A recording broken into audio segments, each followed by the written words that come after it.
Сальвета на канале Майк Плей Шоу, с вами Майк Орион, и в этом видеоролике мы разберем сюжет, попытаемся понять, что же до нас хотели донести авторы и какие темы здесь раскрываются, и по традиции обсудим игровые механики и особенности в Invincible. Приятного просмотра.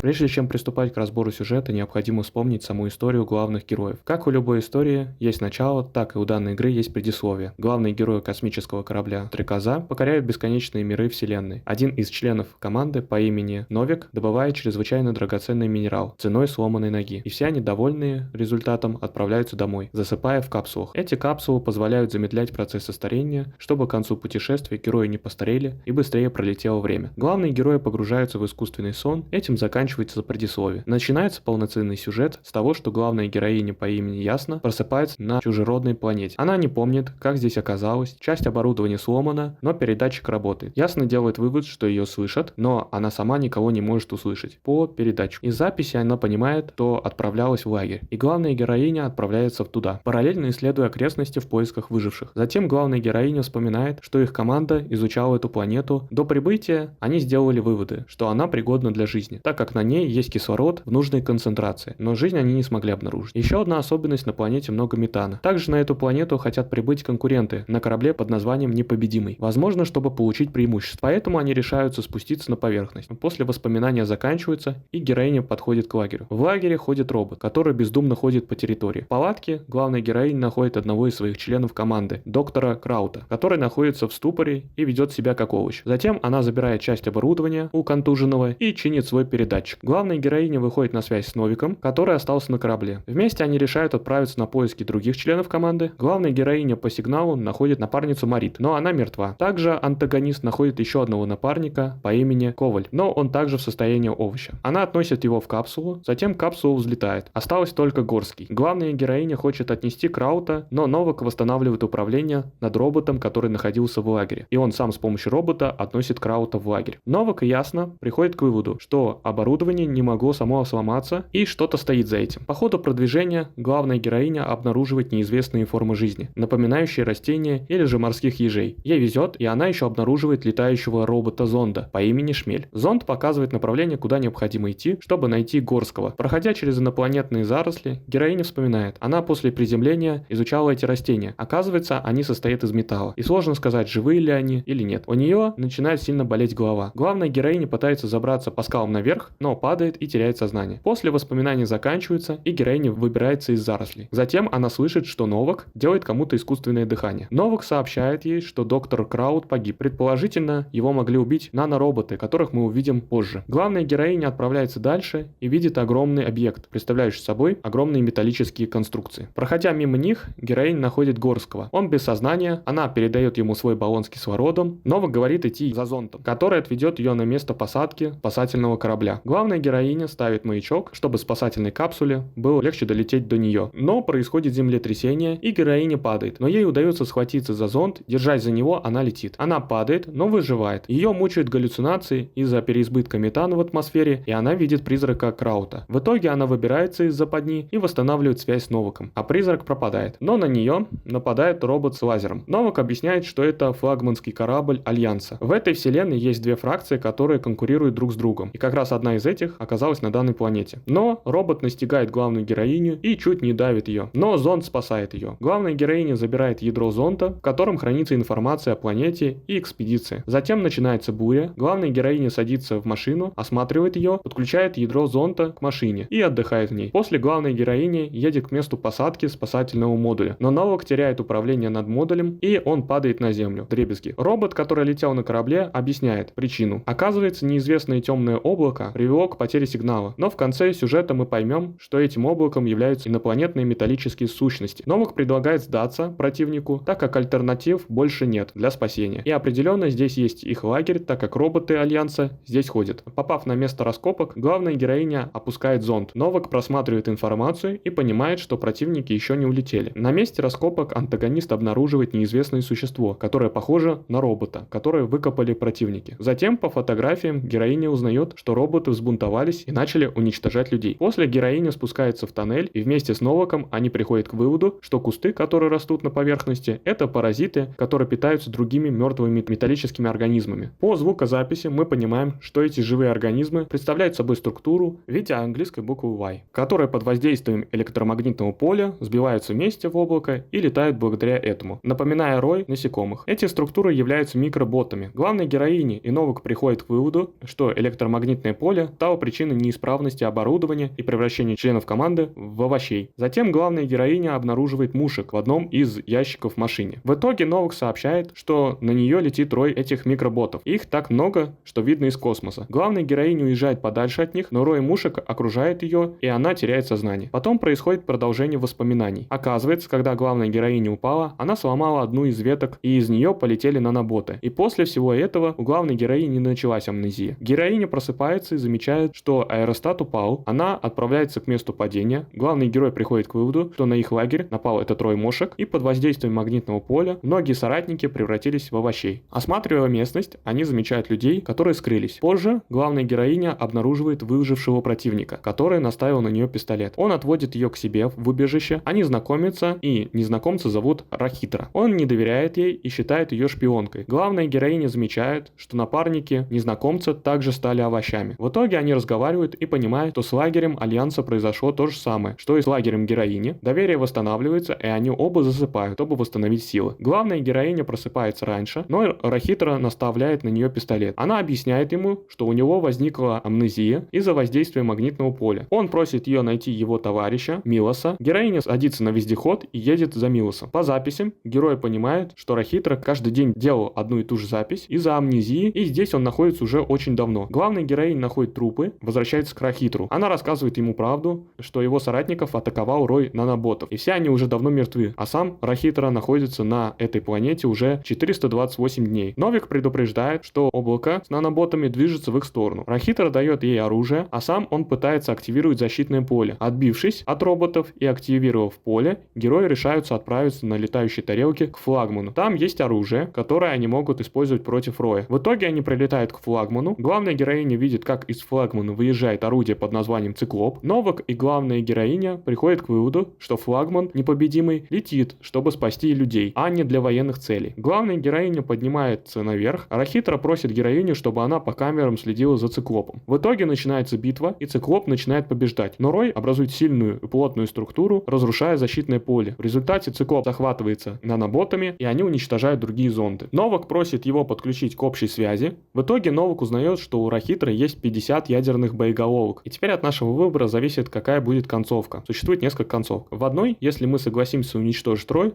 то он не погибает и уничтожает всех нас. В другой, мы можем бросить Рахитру и отправиться на спасательном модуле в одиночку, выкинув образец наноботов и оставляя на произвол судьбы Рахитру. В другой хорошей концовке мы остаемся с Рахитром и ждем прибытия корабля Непобедимый. Он засыпает с помощью снотворного, в итоге мы дожидаемся прибытия Непобедимого. Также есть концовка, где мы отдаем Рою часть мошек, и он показывает лицо героини, что намекает на то, что у Роя есть разум. Также есть негативная концовка, в которой Рахитра наставляет на нас пистолет, не помня, что произошло. Теперь попробуем разобрать сам сюжет. Я предполагаю, автор хотел через игру преподнести одни из самых вечных вопросов. Что же такое жизнь? В чем ее смысл? Что такое разум? Одни ли мы во Вселенной? И какая же жизнь на других планетах? В самом произведении можно четко понять аналогию с нашим миром. На данной планете произошла катастрофа, и выжили только такие формы жизни, как наноботы, которым требуется источник энергии в виде металла, как для людей мясо и растения. Из концовки можно понять, что существо защищалось от чужеродных существ в виде людей. Как раз наноботы противопоставляются разуму людей, ведь деятельность мозга — это и есть физика и химия, что как раз сравнивается с наноботами. Геймплей интересный, сюжетная задумка раскрыта отлично. Надеюсь, этот видеоролик был полезен вам. Подписывайтесь, ставьте лайк, комментируйте. Всем успехов и пока.